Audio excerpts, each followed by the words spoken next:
Ano po kaya ang dapat na makita ng taong bayan, Atty. Mike, para maglubag ang kanilang kalooban? At kumbaga mahinto, maalis, hindi naman totally maalis, kundi mawala man lamang itong tensyong ito.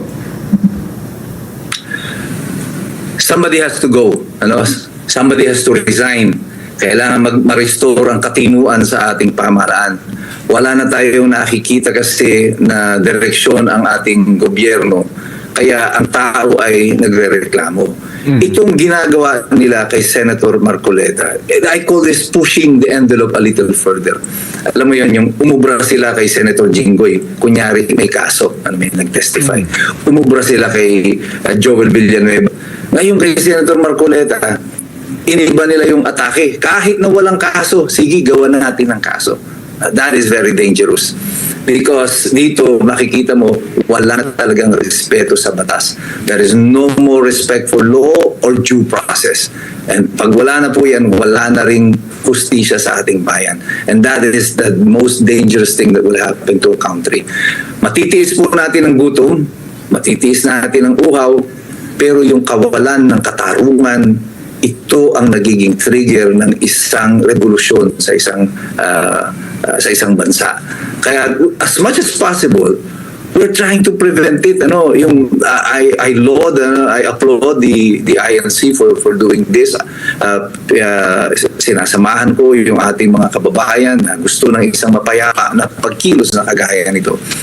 Because if this doesn't succeed, pag hindi tayo nakapagdala ng pagbabago sa pamamagitan ng mapayapang pamamaraan, magkakaroon ng pagkakataon yung mga mas violenteng mga tao para pumasok dito.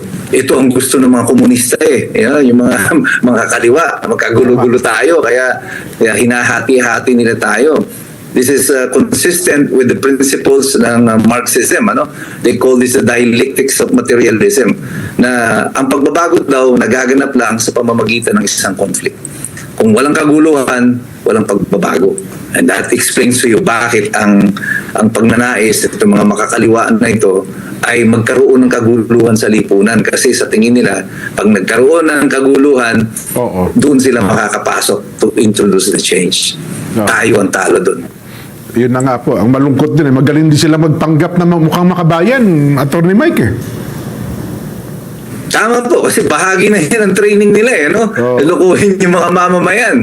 Di ba? Kagaya sa China, during the Cultural Revolution, ang dami nilang pinagpapatay, yung mga professor, yung mga marurunong, mga poets, mga artists, pinatay nilang lahat yun.